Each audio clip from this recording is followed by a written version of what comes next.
Mark Rubin, who was Infinity Ward's executive producer during the golden years of Call of Duty, he was also responsible for actually modeling the soldiers for Call of Duty 4 Modern Warfare and Modern Warfare 2 back in the day. Well, he is now the executive producer for X-Defiant. He gave his take on skill-based and engagement-based matchmaking, and I had to fully agree with everything he says. What exactly is skill-based matchmaking, and why did you decide that it wasn't right for X-Defiant? Okay, so skill-based matchmaking, also known as oftenly as SBMMM, basically where the game decides that you have a certain skill level after it kind of watches you play for a few matches, and then matches you up with people who are equivalent on your skill level. Now, in the olden days, it was pretty light and didn't really intrude too much into the game. It has become something that is more what they call actually engagement-based matchmaking now, where it sort of is like an AI that's monitoring your behavior and going, okay, this person's getting beaten too many times and we think they might quit, so we're going to make the game easier for them, and then you'll get a game where you win, and then it'll bring you back to the playing against the same people you were playing before. And the thing with all that, besides the whole sort of morality of it, is that I think it creates a stale experience, right? Like you keep playing against the same exact people, not the same exact people specifically, but the same exact type of player. You lose out on all the fun variety that I think a lot of the old school shooters had. Like you jump into a match and you can see a guy in there who's just wrecking, right? He is just absolutely destroying, and you're kind of having fun with it because he's just so good, or she. And then you get into another game where you're the person who's wrecking, right? Like, and that experience, that variety is really what I think is missing in a lot of some of the modern arcade shooters, and I think it's something that we really feel is important to bring back to first-person shooters. Bungie added skill-based matchmaking to Destiny in 2022, and within 6 months they completely removed it, and Destiny's multiplayer is booming, and it's absolutely fantastic. Skill-based matchmaking in first-person shooters is a complete and utter disaster. Activision, it's time this was now removed. But also at the same time, remove the whitelist. These streamers benefit from easy lobbies. And all receive a bonus to skill-based hit detection.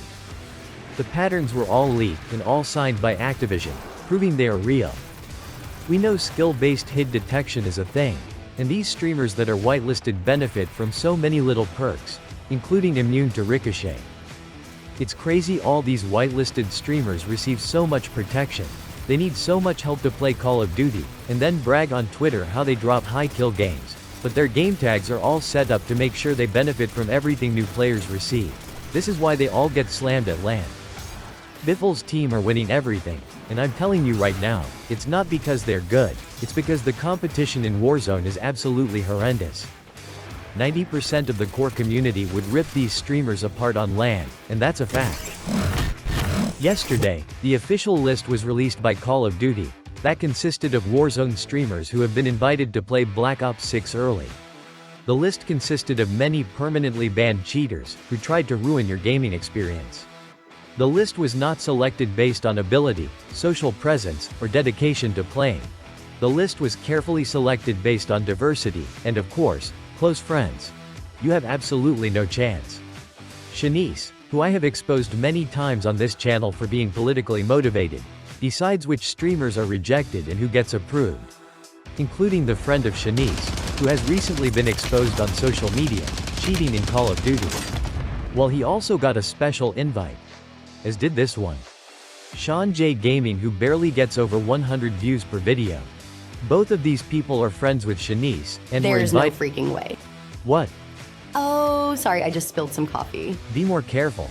Shut up. So, as I was saying, this person doesn't get any views. I mean, take a look at this. How can you even call yourself an influencer? Any excuse to say you're not unemployed. Activision, who is she influencing to purchase Black Ops 6? You have corruption in your selection process. I will now discuss some issues that I think you need to be aware of. The gameplay in the background is from Destiny 2, a game I enjoy when I need to take a much-needed COD break. Nixta, who was banned by Ricochet, will also be allowed to attend the event. Natarsha, who was banned by the Valve anti-cheat in previous games, will also be joining her friends. She's really excited. Tim the Tatman sold his soul, and also received a special invite. Some of the names on this list are the most repulsive, toxic, and vile people I have ever had the misfortune of researching. Adrian, who was exposed for cheating in Warzone, as he was spectated with wall hacks, will also be joining his fellow streamers. Breadman, who we have exposed many times for blatant wall hacks, tracking players through walls, also is a special guest. Even the world's smallest Warzone streamer, at just 4'9", will be attending, and no, I am not talking about Rowdy Rogan, he's actually taller. I am talking about the previously blacklisted Kaylee, who I exposed for cheating as a member of a cheat website. She was banned for her disgusting inappropriate behavior. While all is now forgiven, and she is allowed to attend Codnext, I was the first channel to introduce Nadia to the community as a cheater. You can check the YouTube video dates for confirmation of this. She was also banned by Ricochet, and blacklisted by Activision. She is also not allowed to attend. Symphony has also been refused an invite and will not be attending. He also is not allowed to play in any Activision tournaments. Jukies, who I exposed at the Warzone World Cup for illegal gambling, also has not been invited. Bams, who I exposed for cheating, then later banned by the Ricochet anti-cheat, also will not be attending. Nog, Shikari, Jay Kuchi, Capture, Limax, Mutex, Metaphor and Neo Rouge, all who have featured on my channel for cheating, have also been refused invites. Captain X, who I exposed for modifying game files, also will not be attending. Expel, also will not be invited. I have exposed countless cheating from this creator, so I am not surprised there. You see, some people believe this channel has no impact, but it does. It's not a call of hate channel. I love the game, I always have. But I will not stand back and watch the game I enjoy be stolen from me by greedy Warzone streamers. I want Call of Duty to succeed. But how can it when streamers dictate everything? Looking at other games such as X-Defiant and Destiny 2, their multiplayer is so far ahead of Call of Duty now. Bungie in particular, have dedicated playlists. And they don't have skill-based matchmaking at all in their PvP. They have a dedicated playlist for competitive gaming.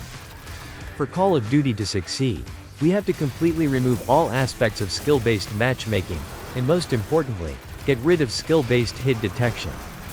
Engagement-based matchmaking should also be removed. Remove the whitelist and ban macros. Recently Valve Anti-Cheat has added a new feature. It now kicks anyone using a macro. It will actually remove you from a game should you bind 2 keys to 1 button. If Ricochet did this, every one of these streamers would be banned in a heartbeat. I would ask Natasha to go back to Counter-Strike and try out the new features Valve have added, but she can't.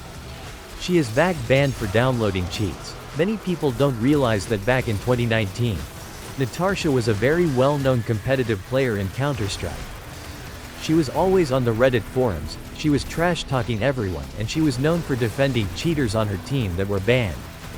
She was VAG banned herself, that forced her across to Warzone.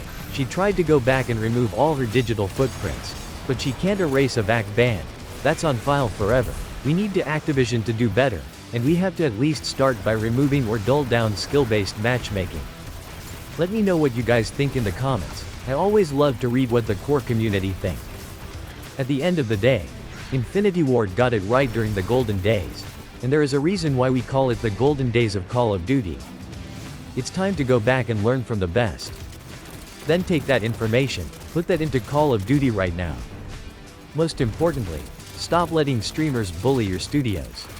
Infinity Ward nerfed us for the whole year of Warzone 2. I hope they never make another Call of Duty ever again. You suck. I hope all of the devs at Infinity Ward have a great time playing Battlefield or Minecraft, Roblox.